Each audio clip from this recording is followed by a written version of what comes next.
Assalamualaikum warahmatullahi wabarakatuh. Perkenalkan, nama saya Muhammad Kurniawan Dwi Syahputro, mahasiswa dari Akademi Farmasi Yasi Pontianak. Saya di sini akan menyampaikan teknologi sediaan cair. Apa yang dimaksud dengan sediaan cair?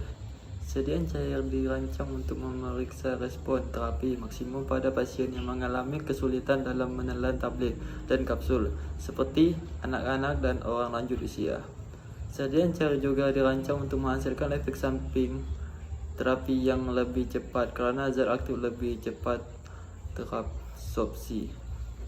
Bentuk sediaan cair: dispersi molekuler, larutan; dispersi halus, koloid; dispersi kasar, suspensi emulsi.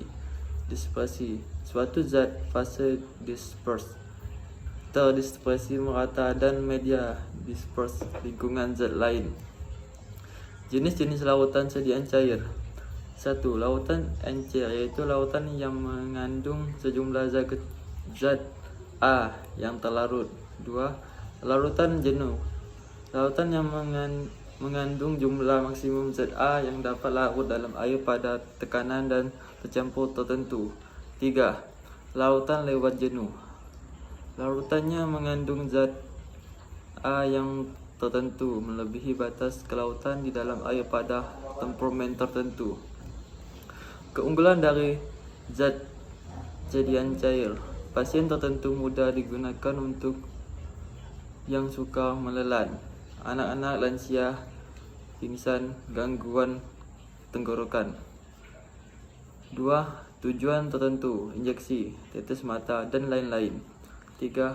Absorpsi, lebih cepat, efisien terabsorpsi dibandingkan sejumlah sama obat dan bentuk padat. Dosis bisa diberikan secara lebih tepat, misal dalam tetes. Kelemahan sediaan cair: kestabilan pelarut, air, menurunkan kestabilan obat, kadar warna, bau, kejernihan, keruhan. 2. Kurang praktis, wadah gelas, volume besar, perlu sendok. 3. Dosis sendok tidak selalu standar. 1. Contohnya 5 mili, 1C sama dengan 15 mili sendok rumah. Kestabilan yang terlihat secara visual berupa bentuk, kekentalan, bau, rasa, terbentuk endapan lapisan gas yang tidak terlihat secara visual, hidrolisa, oksidasi, reduksi, perubahan pH, struktur senyawa, efek terapi kecuali dinyatakan lain. Sediaan stabil apabila tidak mengalami perubahan bermakna dalam waktu lebih dari 3 tahun. Rekonstitusi. Bentuk sediaan rekonstitusi: bentuk sediaan yang dari pabrik dibuat dalam bentuk padat, ditambahkan pelarut jika akan digunakan. Contoh: sirup kering, suspensi kering, padatan, tujuan, dan kestabilan. Kelarutan: suhu, pH, konsolvensi, pengertian sebagai pelarut dengan pelarut lain untuk meningkatkan kelarutan. Solubilisasi, meningkatkan kelarutan dengan penambahan surfaktan. Hidrotopi, meningkatkan kelarutan dengan penambahan bukan surfaktan. 6. Disolvase light, bahan tertentu lebih mudah larut dalam pelarut yang memiliki struktur kimia yang mirip. 7. Konstantan dielektrika. 8. Pembentukan kompleks. 9. Modifikasi bentuk kimia. Selanjutnya, kecepatan larutan. Kelarutan solubility, jumlah zat yang dapat dilarut dalam jumlah pelarut tertentu pada suhu dan tekanan tertentu.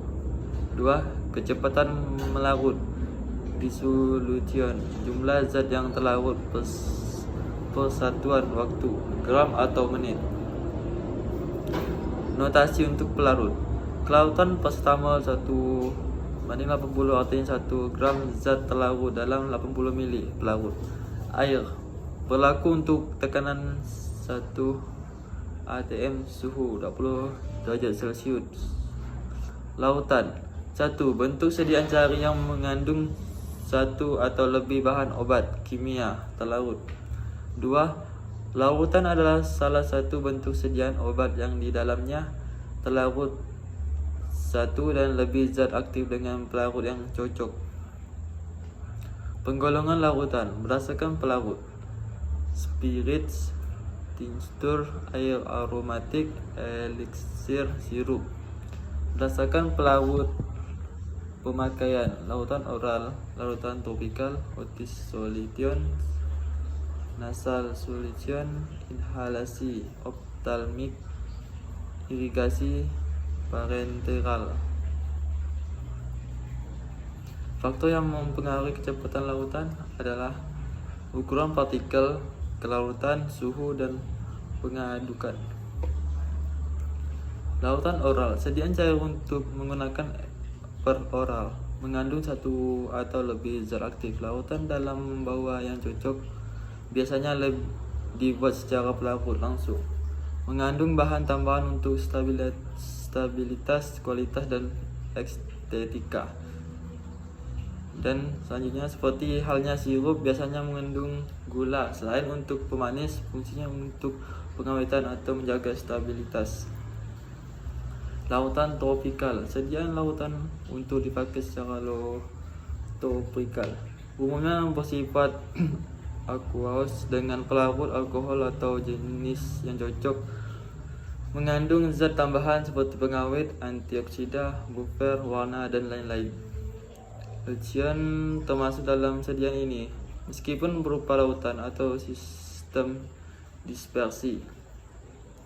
Sediaan dalam berbagai jenis kemasan untuk praktisan pemakaian. Larutan injeksi. Sediaan steril berupa larutan emulsi, suspensi, atau serbuk yang harus dilarutkan dan disuspensikan sebelum digunakan secara parenteral. Suntikan baik dengan cara menembus atau merobek jaringan ke dalam atau memulai kulit atau selaput lendir. Sekian dari saya. Assalamualaikum warahmatullahi wabarakatuh.